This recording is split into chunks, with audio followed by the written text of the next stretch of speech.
à tous, je m'appelle Kélian et en fait mon histoire elle est pas banale mais je sais pas comment on peut l'appeler ça. J'ai grandi dans une famille adventiste.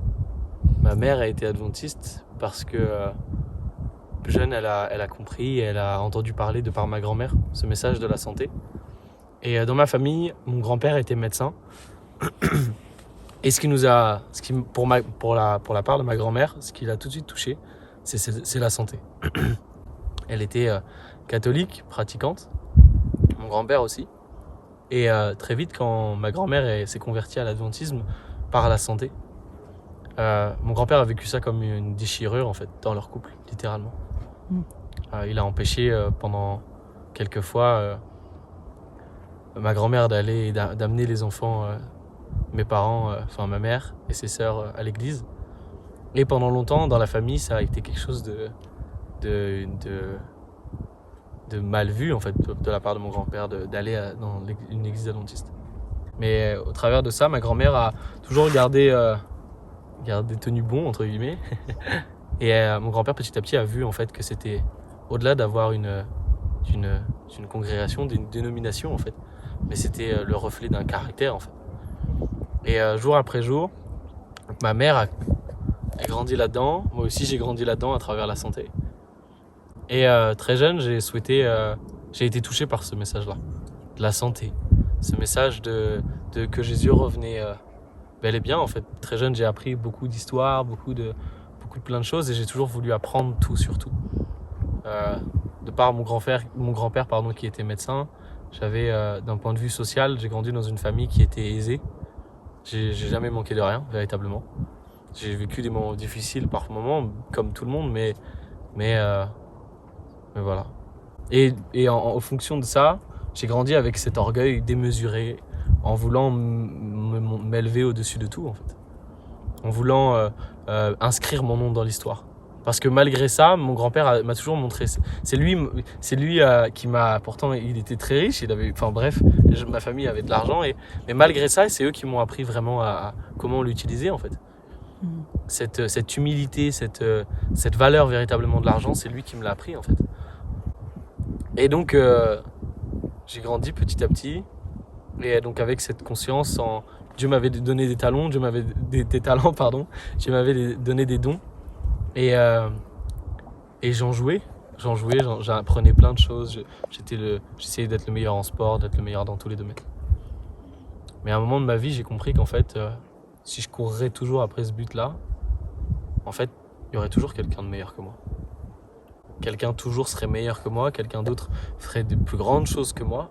Et en fait, mon nom est déjà inscrit dans l'histoire, en fait. Jésus sur la croix, c'est Marc, c'est ça. Dieu nous appelle la prunelle de ses yeux et on est la prunelle de ses yeux. Et c'est non pas une phrase dite en l'air, mais c'est une promesse. C'est une promesse. Il nous appelle il nous appelle ses frères, co-héritiers. Et moi, ça m'a travaillé pendant un moment de ma vie et toujours en fait, tout le temps. Et donc à un moment, j'ai vraiment compris ce message de ce caractère de Dieu en fait, que Dieu était véritablement amour, que Dieu était au-delà de cette connaissance. Comme dit 1 Corinthiens 13, bien en fait, rien ne sert de courir, il faut partir à point, quoi. et avec Dieu surtout. Et donc voilà, j'ai décidé petit à petit à pouvoir vivre une vie de missionnaire et ces choses-là ont grandi dans mon esprit. Très jeune, je voulais partir avec mon cheval et mon chien en tant que missionnaire, mais petit à petit, les choses, le monde me rattrapait et tout. Et il y a quelques temps, pendant le confinement, les choses se sont accélérées jour après jour et un peu avant et vraiment j'ai compris que Dieu voulait exercer en moi comme quand on aiguise un couteau pour me polir tout simplement. Et oui, j'ai vraiment vécu ça et Dieu a accéléré les choses en moi par l'étude de la parole, par l'étude de plein de choses. Et Dieu m'a appelé l'année dernière véritablement à tout quitter, tout abandonner et à devenir missionnaire médical pour lui en fait.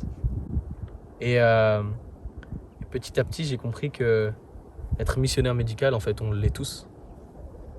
Parce que guérir psychologiquement, physiquement, on le fait tous, en fait.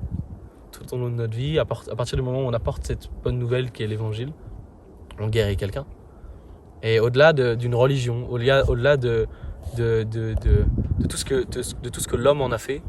Moi, ce que je trouve qui est incroyable, c'est que Dieu et Jésus est venu montrer une relation en fait entre le divin et entre l'humain, et de racheter cette humanité qui a été perdue.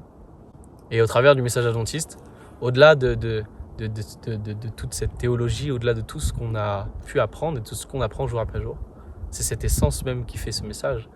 Quand le message des 3 anges parle et du 4e ange, c'est ça en fait, avant tout le message adventiste. Parce que quand on regarde Adventiste du 7e jour, qu'est-ce que ça veut dire?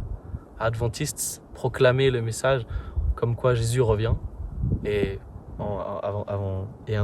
signer et appuyer justement sur ce sabbat, de cette ressource continuelle avec Dieu, comme Jésus lui-même le dit, je suis la source de la vie, et celui qui veut me suivre doit boire à cette source de vie, cette eau. Et c'est ce que je vous invite tous à faire dans chacune de nos vies, parce que c'est en fixant les yeux sur lui que notre cœur est transformé.